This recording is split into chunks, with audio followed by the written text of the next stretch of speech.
আসসালামু আলাইকুম। স্বাগত জানাচ্ছি আন্তর্জাতিক সংবাদে। সংবাদের শুরুতেই থাকছে সংবাদ শিরোনাম।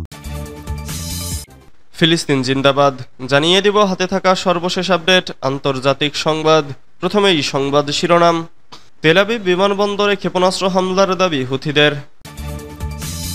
এরপর জানিয়ে দিব পরমাণু ইস্যুতে ট্রাম্পের চিঠির জবাব দিল ইরান। এদিকে ২৪ ঘন্টায় গাজায় ৪০ জনের বেশি ফিলিস্তিনিকে হত্যা করেছে ইসরায়েল। আরও জানিয়ে দিব যুদ্ধবিরতি আলোচনার মধ্যেই ইউক্রেনে রুশ হামলা, নিহত ৪।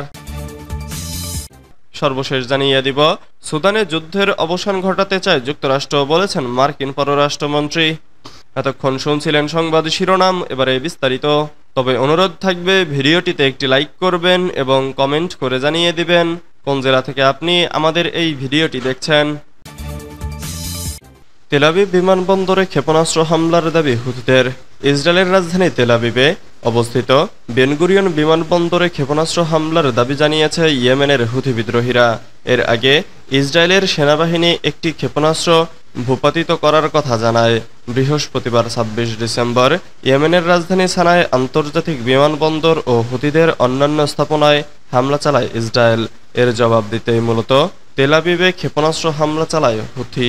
এক বিবৃতিতে হুথি জানিয়েছে, তেল আবিব ও আরব সাগরে থাকা একটি জাহাজকে লক্ষ্য করে ড্রোন হামলাও চালানো হয়েছে। এর আগে ইসরায়েলের সেনাবাহিনী জানায়, ইয়েমেন থেকে নিক্ষেপ করা একটি ক্ষেপণাস্ত্র ইসরায়েলের ভূখণ্ড অতিক্রম করার আগেই ধ্বংস করা হয়েছে। ইয়েমেনের রাজধানী সানায় বিমানবন্দরে বোমা হামলায় ২ জন নিহত হয়েছেন। তাছাড়া ওই হামলার সময় সানা আন্তর্জাতিক বিমানবন্দরে অবস্থান করছিলেন বিশ্ব স্বাস্থ্য সংস্থার প্রধান তেদ্রোস আধানম গেব্রেয়াসুস। অল্পের জন্য তিনি প্রাণে বেঁচে গেছেন। ব্রিটিশ সংবাদ মাধ্যম বিবিসি জানায়, স্থানীয় সময় বৃহস্পতিবার সানা আন্তর্জাতিক বিমানবন্দরে হামলা চালায় ইসরায়েল। ডব্লিউএইচওর প্রধান সে সময় প্লেনে ওঠার অপেক্ষায় ছিলেন। পরমাণু ইস্যুতে ট্রাম্পের চিঠির জবাব দিল ইরান। পরমাণু কর্মসূচি নিয়ে মার্কিন প্রেসিডেন্ট ডোনাল্ড ট্রাম্পের চিঠির আনুষ্ঠানিক জবাব দিয়েছে ইরান। চিঠিতে নতুন পরমাণু চুক্তিতে পৌঁছানোর আহ্বান জানানো হয়েছে। বৃহস্পতিবার ২৬ মার্চ ওমানের মাধ্যমে ট্রাম্পের চিঠির জবাব দিল তেহরান। ইরানের পররাষ্ট্রমন্ত্রী আব্বাস আরাঘচির বরাত দিয়ে কাতার ভিত্তিক সংবাদ মাধ্যম আল জাজিরা এ তথ্য জানায়। প্রতিবেদনে বলা হয়, ওমানের মাধ্যমে আমেরিকার চিঠির প্রতিক্রিয়া পাঠানো হয়েছে। চিঠিতে ইরানি কর্মকর্তারা চাপের মুখে সরাসরি আলোচনা না করার বিষয়ে তাদের অবস্থান পুনর্ব্যক্ত করেছেন। তবে আরাঘচি বলেছেন, তারা পরোক্ষ আলোচনার জন্য রাজি আছেন।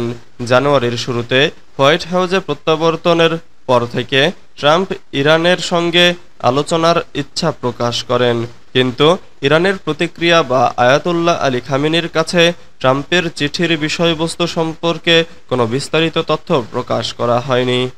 এর আগে ১২ মার্চ তেহরান সফরের সময় আমিরাতের একজন সিনিয়র কূটনীতিক আনোয়ার গারগাশ ট্রাম্পের চিঠি ইরানি কর্মকর্তাদের কাছে হস্তান্তর করেন। ট্রাম্পের ওই চিঠিতেও নতুন পারমাণবিক চুক্তিতে পৌঁছানোর আহ্বান জানানো হয়েছিল। যদিও তা প্রত্যাখ্যান করা হয়, তবে সম্ভাব্য সামরিক পদক্ষেপের হুমকিও দেয় যুক্তরাষ্ট্র।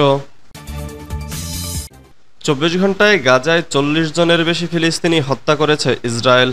গাজায় ইসরায়েলি বাহিনীর হামলা চলছেই, সেখানে গত ২৪ ঘন্টায় ৪০ জনের বেশি ফিলিস্তিনি নিহত হয়েছে। গাজার মধ্যাঞ্চলে একটি ব্যস্ত বাজারে ইসরায়েলি বাহিনীর হামলায় ৭ ফিলিস্তিনি নিহত হয়েছে বলে খবর পাওয়া গেছে। খবর আল জাজিরার। জাতিসংঘের ফিলিস্তিনি শরণার্থী সংস্থা জানিয়েছে, ৩ সপ্তাহের বেশি সময় ধরে গাজায় কোনো সহায়তা প্রবেশ করেনি। জাতিসংঘের বিশ্ব খাদ্য কর্মসূচি সতর্ক করে দিয়েছে যে গাজায় হাজার হাজার ফিলিস্তিনি তীব্র ক্ষুধা ও অপুষ্টি এর মুখোমুখি হচ্ছে। গাজায় ইসরায়েলি বাহিনীর হামলায় প্রতি ৪৫ মিনিটে একটি শিশুর মৃত্যু হচ্ছে। ইন্না লিল্লাহি ওয়া ইন্না ইলাইহি রাজিউন। ২০২৩ সালের ৭ অক্টোবর থেকে ইসরায়েল কমপক্ষে ১৭,৪০০ শিশুকে হত্যা করেছে। এর মধ্যে ১৫,৬০০ শিশুকে শনাক্ত করা সম্ভব হয়েছে। ধ্বংসস্তূপের নিচে আরও অনেক চাপা পড়ে আছে, যাদের বেশিরভাগই মৃত বলে ধারণা করা হচ্ছে।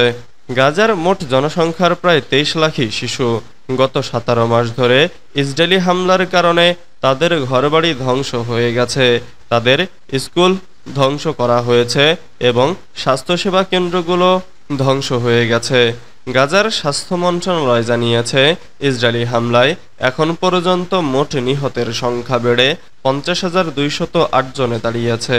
আহত হয়েছে আরও ১,১৩,৯১০ জন। এর মধ্যে অধিকাংশই নারী এবং শিশু। যদিও গাজার সরকারি মিডিয়া অফিস বলছে মোট নিহতের সংখ্যা ৬১,৭০০ ছাড়িয়ে গেছে, কারণ যারা ধ্বংসস্তূপের নিচে চাপা পড়েছেন তারা আর বেঁচে নেই বলে ধরে নেওয়া হয়েছে। যুদ্ধবিরতি আলোচনার মধ্যেই ইউক্রেনের রুশ হামলা, নিহত ৪। যুদ্ধবিরতি আলোচনার মধ্যেই রাশিয়ান ড্রোন হামলায় পূর্ব ইউক্রেনের দিনিপ্রোতে কমপক্ষে ৪ জন নিহত এবং ১৯ জন আহত হয়েছেন। এই হামলায় উচ্চ ভবনগুলো ক্ষতিগ্রস্ত হয়েছে এবং একটি হোটেল, সার্ভিস স্টেশন ও বাড়িতে আগুন লেগে গেছে বলে জানিয়েছেন দেশটির এক কর্মকর্তা। রাশিয়া এবং ইউক্রেনকে যুদ্ধবিরতিতে সম্মত হতে চাপ দিচ্ছেন মার্কিন প্রেসিডেন্ট ডোনাল্ড ট্রাম্প।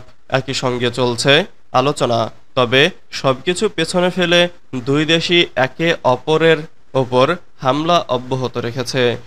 দিনিপ্রোতে ট্রোভস্কো অঞ্চলের গভর্নর সের্গেই লাইসাক তার অফিসিয়াল টেলিগ্রাম অ্যাকাউন্টে লিখেছেন, শুক্রবার শেষের দিকে রাশিয়া দিনিপ্রোতে ২ ডজনেরও বেশি ড্রোন হামলা করেছে।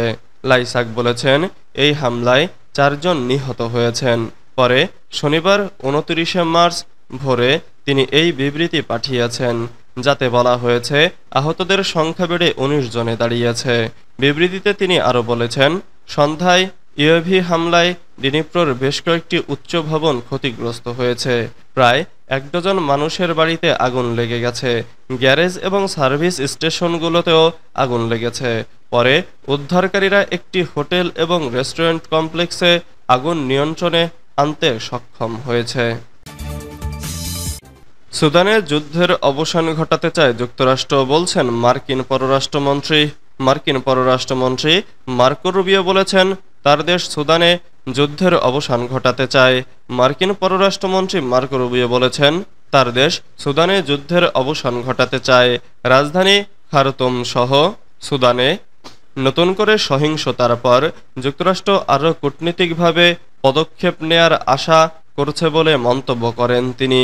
বৃহস্পতিবার রুবিও বলেছেন, তিনি সুদানের বিষয়ে অবগত ছিলেন এবং সাম্প্রতিক দিনগুলোতে কেনিয়ার প্রেসিডেন্ট উইলিয়াম রুটো এবং ইথিওপিয়ার প্রধানমন্ত্রী আবি আহমেদ সহ আন্তর্জাতিক নেতাদের সাথে সর্বাত্মক যুদ্ধ নিয়ে আলোচনা করেছেন।